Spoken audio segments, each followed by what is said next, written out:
I'm really into coaching, consulting, and courses. Really into, because it's extremely scalable and everybody wants to be able to make money while they sleep. And that's the entire concept there. Is courses are really fantastic for that. But then people are like, yeah, but I'm a dentist. How do I make what am I going to make a course about? Right. And really what it comes down to is, what is the thing you keep hearing from people? What is the question people keep asking you? Right? Like, what is and whenever you're a service provider, the very cool thing is, what have you done in your own business to be successful that you could teach other service providers how to do in their own business, right?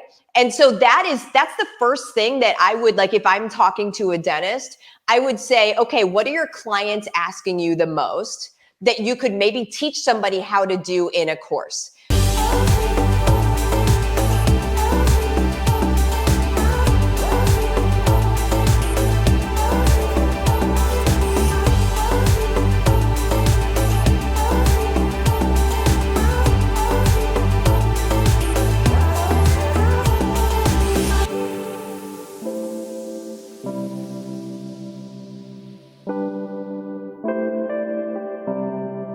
Hey, what's up, everybody? Welcome to a brand new episode of the None of Your Business podcast. And I know you're like, wait a minute, where's Lacey? She is down in Naples attending to some business. And so today I am flying solo. We have the empty chair here. Everybody can say, oh, we're going to get so many comments. Oh, where was Lacey today? But pretty sure that you're going to miss her, but not that much, because today's guest is going to be providing you with some massive value. Look, I have been watching as this whole pandemic has impacted so many of you. And this is going to be an interesting conversation, because today's guest helps so many mothers, female entrepreneurs to find their way in business. But I'm going to explore the reverse with her, because I know that so many of you may have built your traditional business in brick and mortar and you're moving the other way. And things like the virtualization of communication, meetings, working from home, etc., is making all of this even more possible. So what better than to bring on a true expert? Today we have Martha Krejci with us. Let's bring on Martha. What's going on, Martha? So great to have you. Welcome to the None of Your Business podcast. I am excited to be here. So thank you. I love starting off with, and I almost always start with this question. All of our guests that come on are super successful, as you are, ultra successful. But oftentimes when we're interviewing people that have found great success and they're sharing their experience, their wisdom, it's oftentimes easy for somebody to fall into a trap of, well, that's because, and then fill in the blank. Well, because you had an advantage, or you knew somebody, or somebody did it for you. Tell us how we end up talking here. And really what I'm interested in is the difficult road to success. Yeah, I love the difficult road to success too. We are kindred spirits with that. And I sure wish people would talk about it more. So far as my difficult road to success, I started out in a basement. Okay. Like literally a basement. So had no faith in myself, had nothing. Right. And that I remember just sitting there thinking, I used to have, like, I was a severe alcoholic as well. I don't drink anymore. No judgment to people that do, just didn't serve me. But I remember I was sitting in the basement staring at the wall and I was like, what on earth happened to me? Right? Like, where did I go sideways? Where in my life did I go sideways? And I won't go into all of that because that's not necessarily what the show is about. But as I started moving out of that space, first of all, deciding to move out of that space. I had no money. Like, I couldn't even pay to feed myself. I would buy my dog cheeseburgers from Hardee's, or for those of you in the Carl's Jr. part of the world. But all I could do was buy her a cheeseburger and put it in her food dish. Like, somehow that churched it up like it was normal food. Anyway, I was so stinking bad off. That's where I was at. And so when I started moving out of that space, first of all, I had to look at my situation honestly and say like, okay, something has got to end here, or else like everything ends here. Like, let's just be real, right? Because it was not, you just can't sustain, you can't stay in that space. And so when I started moving out of that, what I did was I was really lucky to have somebody, and I call it speaking life. Somebody came and spoke life over me, and now he's my husband. But he came and he was telling me all of the things about myself that I couldn't see for myself. But there's a very interesting thing that whenever people keep telling you how valuable you are and how smart you are and all of these things, you're going to level up to that. And it's a really cool thing. But also, if you surround yourself with people that speak death, just the opposite of life over you, and they tell you how, like you can't do this and you can't do that, then you're going to level down to that. Unfortunately, it's the whole Jim Rohn thing. You are the 5 people that you surround yourself with. So like that was my very first step of like the bumpy road was making sure that I was surrounding myself, even if it was just one person. If the one person I listened to the most was the person that was speaking truth and life over me instead of the opposite. So I think that's the very first thing to talk about. I'm going to come back to that, but I want to then now fast forward. So I just want to frame it for our viewers and listeners. You go on to now in today's world, and we're looking at you. What are you up to what are you up to now, and how does that contrast with living in your basement? Oh my gosh. So what I do now is I teach families how to be able to create multiple income streams around themselves, utilizing stuff that they already know and that they're already passionate about. And essentially they live in service to their people and to the world.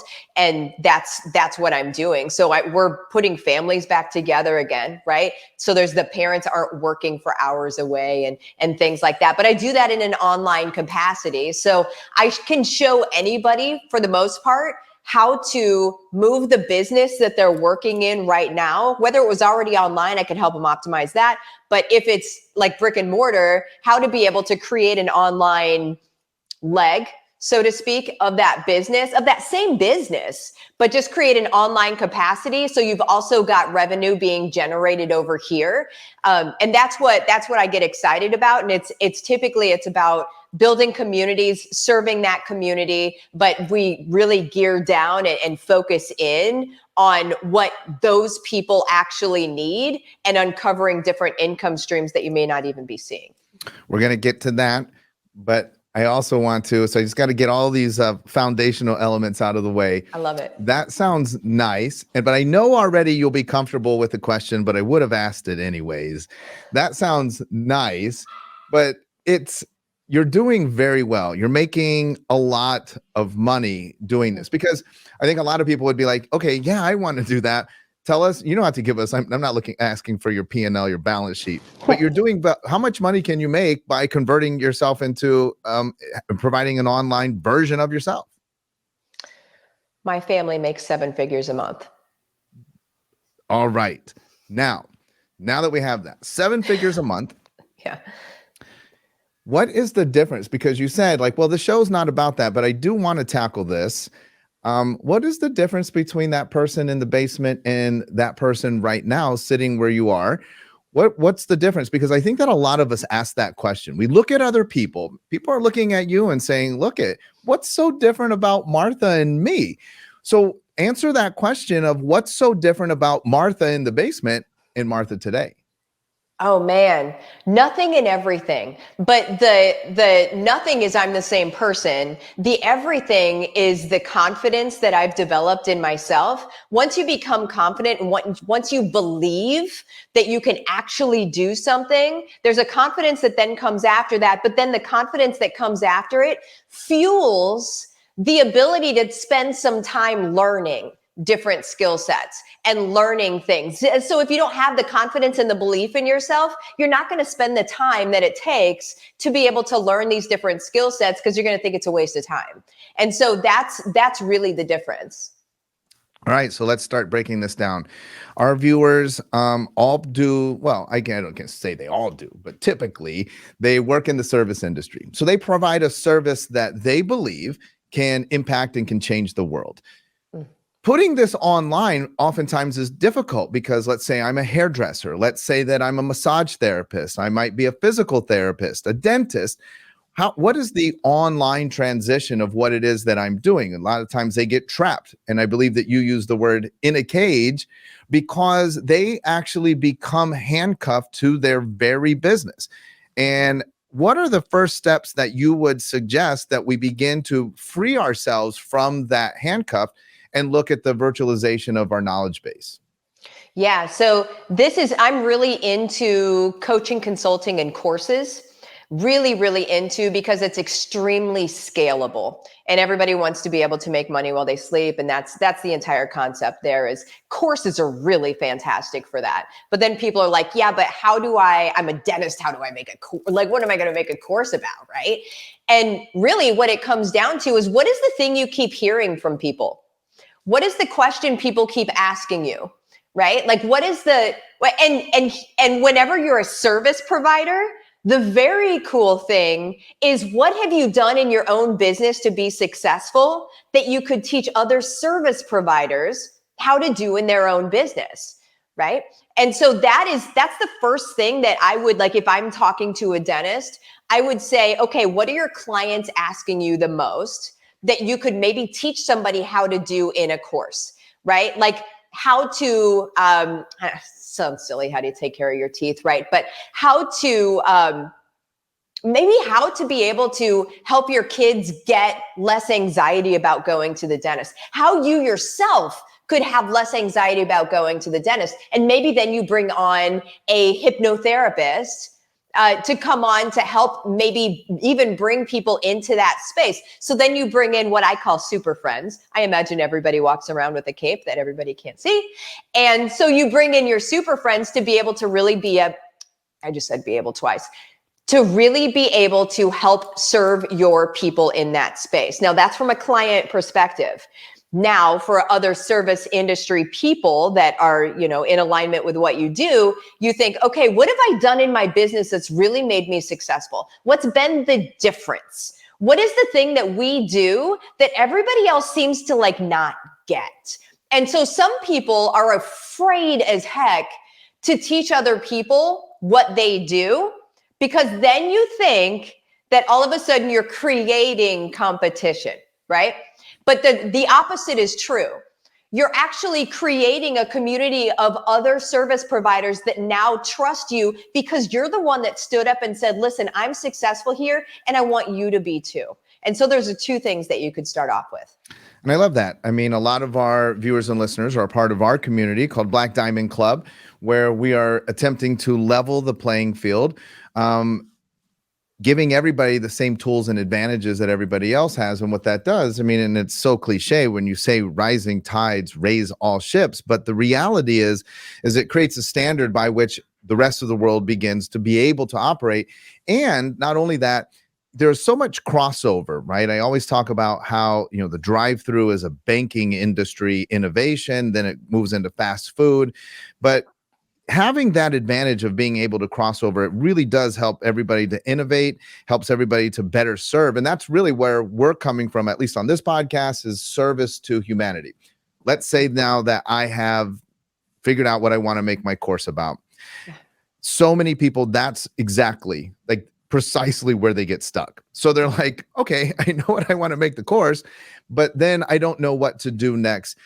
What are some tips that you might have to just kind of push somebody over that edge and get them going on making that course? Yeah.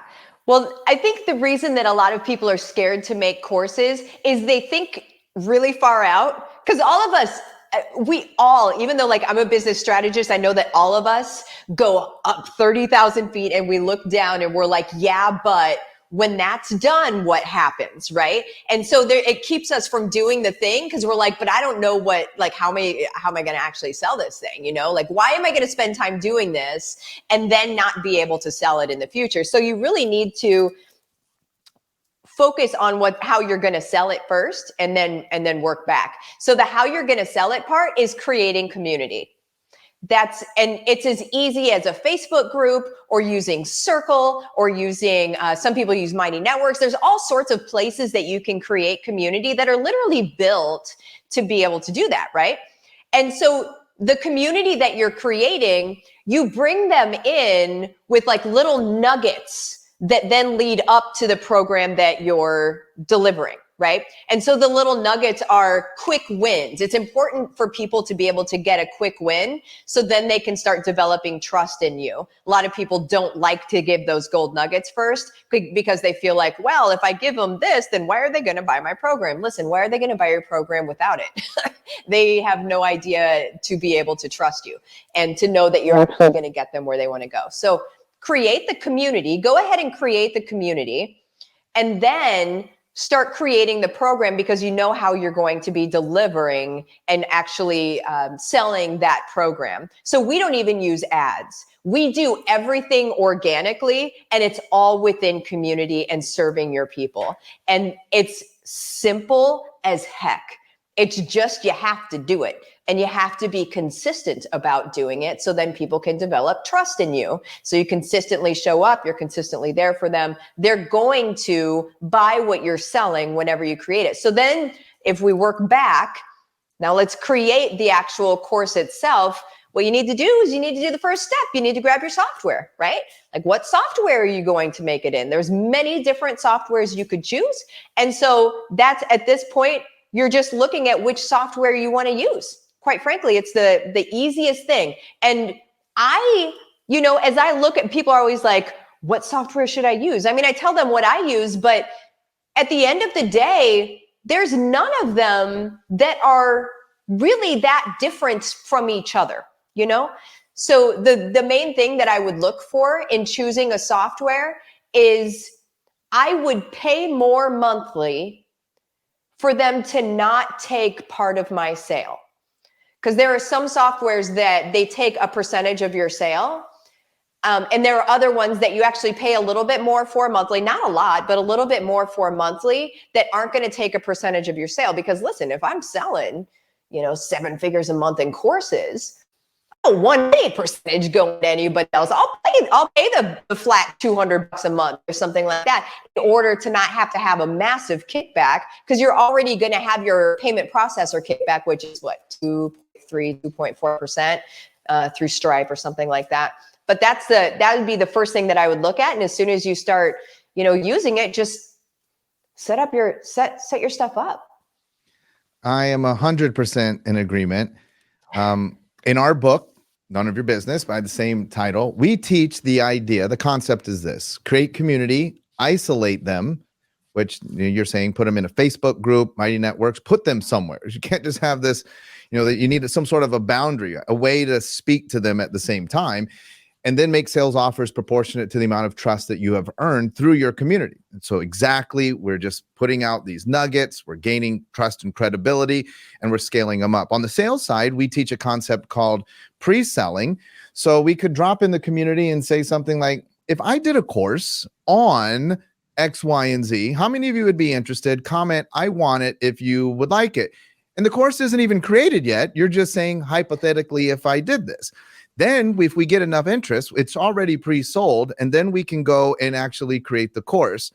One of the other things, though, that then happens is, okay, and very compelling. I love where we're at. We're on the total same page. Now, how long should my course be? Because I see all the courses on the internet, 10 modules plus a group coaching thing. Like, how much content do I need to actually make a course? As much as it takes, So you're going to take somebody from point A to point B. What does it require in order to get them from point A to point B? Don't feel like you need to put a bunch of filler in order to have it be 8 modules. And okay, this feels legitimate if it's 8 modules. It's legitimate if it gets them from point A to point B. And here's like the kicker. My courses are usually shorter, and that's because I'm like no fluff. So I will teach the thing and then give you enough time to be able to go do the thing.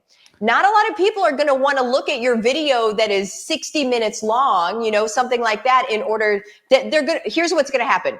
They're going to click on the video to see how long it is. And then they're going to think to themselves, do I have time to commit to this right now?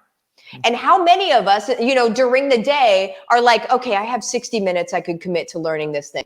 That's not usually the case. With my people, with moms and, busy women, it's usually 15 to 20 minutes that they've got that they feel like they could actually commit to something. And so I like for the videos to be 10 to 15 minutes long if possible, and then do as many of those as you need to do just so they can get their bite-sized pieces and be able to continue moving through the program. At the end of the day, we're not creating courses for ourselves. We're creating courses to be able to help other people, and they can't be helped if they can't go through the course. And they can't go through the course if it's not sustainable to them and they don't feel like they can actually watch one of the modules. 100%. They're paying for the result, not for the time. I remember hearing somebody recently talk about, they were in the digital marketing space, and they were talking about how they had once purchased a course. And when they purchased the course, I think they said it was just shy of $1,000. And when they purchased the course and they got it, there was one video. It was 45 minutes long. They're like, I just paid $1,000 for this 45-minute video. And they watched it and they realized in that 45 minutes, I was taught everything that I needed. And they had even commented, they were like, thank goodness I didn't have to go back and watch all of these group coaching calls that it wasn't live. And I'm trying to figure out what the questions are and how they're relevant. And I think oftentimes we get really caught up in like, we need a ton of content. What we need to do is we need to deliver the result. We need to deliver the results. So I love what you're saying, man. If we could get it down to 15, 20 minutes and deliver a result in that span, then they can move on to the next thing. Or look, potentially that was all they needed to accomplish the thing that they set out to do. So the next thing that we get hung up, you have a beautiful backdrop and of course camera and lights and everything is clear and microphone.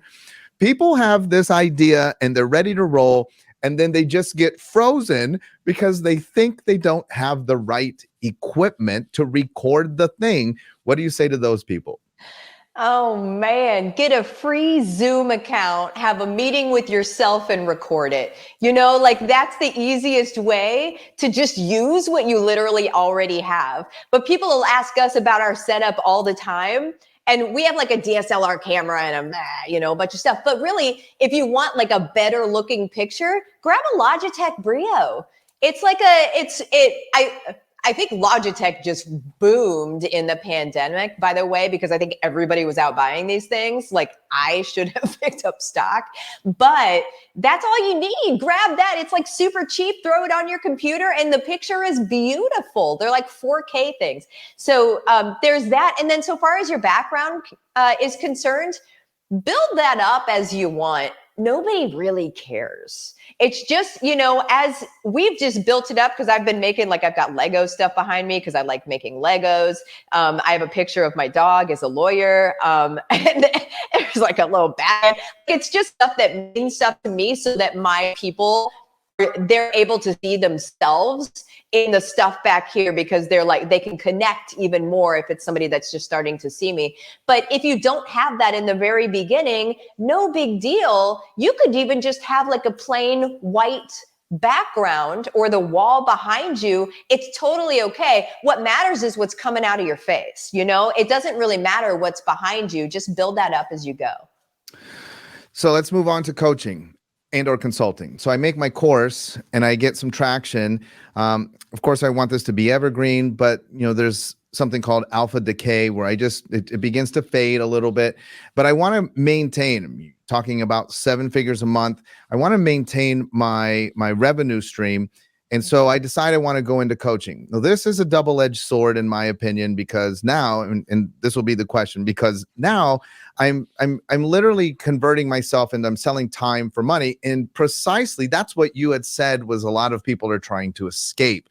Talk to me about, one, the jump from courses into coaching. And then 2, you have an interesting spin on how we can scale coaching, in fact, so that we're not just stuck in stacking up this book of business that eventually actually becomes unserviceable, where I find myself back in the same situation I was in the brick and mortar. I'm just in my house. Yeah. Well, so, okay, there's two things I want to talk about, and let me see what I want to talk about first. So for the coaching and consulting, sometimes that's going to be for people that are just starting out and they really just need to do some one-on-ones with people and see what their people are really wanting. So it's kind of a customer discovery, but a paid for customer discovery. So you're not looking to be doing that forever one-on-one with people. But that's more of a beginning thing as you're just getting comfortable. Some people require that in the beginning, and so I suggest that. Now, there's also group coaching, right? And group coaching is fantastic and scalable, like super duper scalable.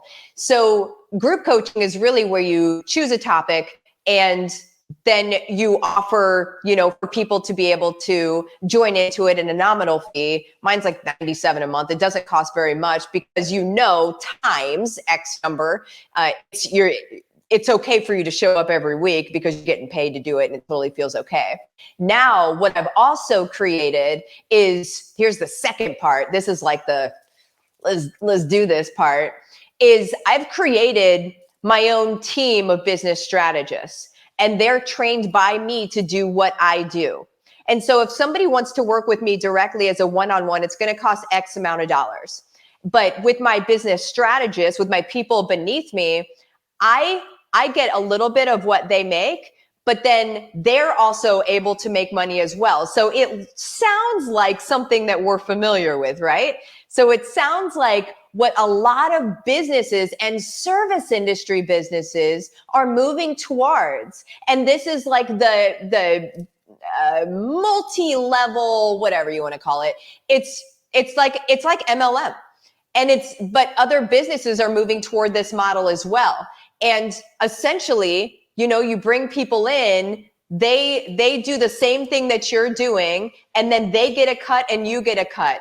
And then as it starts moving down, they can bring people in and you can keep moving out that model. It's, EXP is doing it. If you're looking for validity in the industry, there's dentists that are doing it. There's chiropractors that are doing it. There are contractors that are doing it. And so this is really taking hold in our economy, which is awesome because I think it's the most brilliant business model that there is, period. But that's what I'm developing in my own business as well. So that's what you mean when you talk about your network marketing business, is that developing basically your own network marketing business? Yes. Yeah. That's awesome. Talk to me about then leveraging my relationships, my super friends, leveraging my relationships to expand my reach. Give me some tips on how I could do that to propel and accelerate the what's the word I'm looking for? Exponential growth. Thanks, James. The exponential growth of my business. Oh man, I love that. It's joint collaborations and joint ventures are one of my favorite things. We can only go so far by ourselves, and we shouldn't want to, we really should want to be able to run with other people and help other people, because then, everybody, it's just win, win, win. That's just how I do business. But what you can do is I would develop an affiliate program for what you're offering. And then you can start reaching out to other people that serve your audience in a way that you don't, right? So they serve parallel to you, the same people, but they serve them in a different way. They help them with something different. So one of my super friends helps people write their own books and publish their own books and all of that stuff, get them to, bestsellers and all of that. And I don't do that. And I'm not going to pretend that I do, So I brought her in, and now she, created some modules in my signature program, and she does monthly Q&As with people, and she stays top of mind with those people. And then she also is able to bring those people into her own programs, right? Like that's the payment of sorts there. Now, you can also, with the affiliate program Dill, you can also have them share with their people what you're doing. And then they've got a financial kickback, like a 20% kickback or something like that. And somebody might be like, well, why are you going to give away 20%? Listen, if you're not building a 20% kickback into your model, then you really need to look at your pricing in the first place, because the more you can afford to help somebody else out that's going to be marketing you, that's your marketing budget. You know what I'm saying? So be able to build that into your pricing structure in the beginning. So there's just a heads up on that. But then give away the 20%. Shoot, you weren't going to get those people any other way. So you should feel okay with giving away 20% as a finder's fee. And then that can be, them sending an email out and just warm introducing you to their people, and maybe doing a webinar with you, which I hate the name webinar, but do a training with you. And, there's just so many different ways that you can do it, but you just link up with people that are serving your people in a different way. That is fantastic. How do people contact you if they want more information about all of the cool stuff? And how do they find your community group? Oh, man. So my community group is on Facebook, and it's called 7 Figures from Home with Martha Krejci. So you could probably just look up 7 Figures from Home. I don't think that there's another one of those. And then being able to find me, it's withmartha.com. So WITHMARTHA.com. And all of my things are there. So you're able to, it's really a great hub. And then all across, so any social media channel, it's the Martha Krejci. Krejci is Krejci. Make sure that you get that. We got to ask you, because we're just getting like little glimpses. Tell us about the shirt. Oh, strong as a mother. I just, we didn't know if there was more underneath there. It's blank out.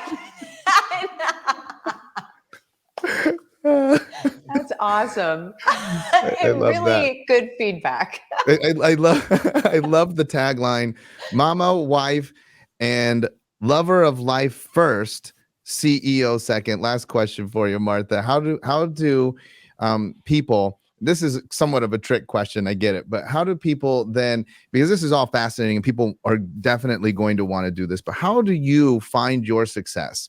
And what tips do you give people to find success, but still be able to balance, in your case, being a wife and being a mother and being also a lover of life? Man, that's so good. First of all, success to me is doing something that you love to do. And so as long as you're not doing something that is draining you, you can do it for, I only work 5 to 10 hours a week. That's my thing. But you can work as long as you want and feel balanced in it, because you can be doing that, serving your people, but then also living life with your family. But what a trick and a hack for me to keep that balance together, like success and everything else, is that I literally put things on my calendar.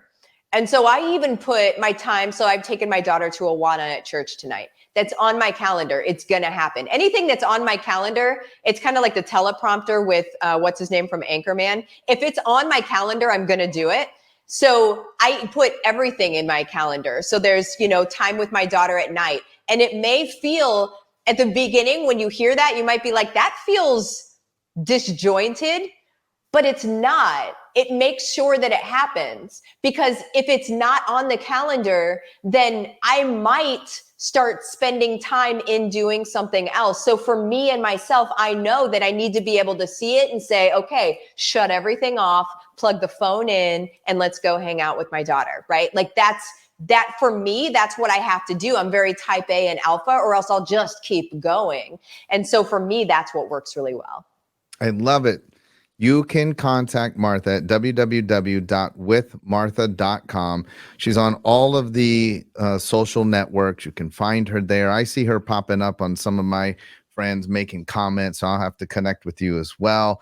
I love the idea of collaboration. I mean, we always start, one of our core principles is that we value long-term relationships. If I had anything to add to the collaborative comment, it's that we don't do one-off things. So we're not going to just like run an email for somebody, nor would we expect somebody to run a email one time just because we had thought that would be cool. We truly do value long-term relationships. We like to develop the relationships, just like you were talking about with your clients. From business to business and collaborations, we develop the relationships and we commit to them long-term. And I think that everybody will find massive utility in making that commitment. Martha, you knocked it out of the park. I'm sure that people will find tremendous value when they see this. And I super appreciate you spending your time with us. Oh, thank you so much. This has been like one of the best interviews I've ever had. So thank you. Oh, well, thank you. All right, folks, we'll be back again next week. You're going to love next week's episode just as much as this one. Don't miss it. Be sure that you subscribe on all of your podcasts, your favorite podcast platforms. Leave us a review. We super value your comments. If you love this episode, make sure that you leave a comment. Let Martha know just how much impact she's made in your life. We'll be back again next week with a brand new episode of the None of Your Business podcast.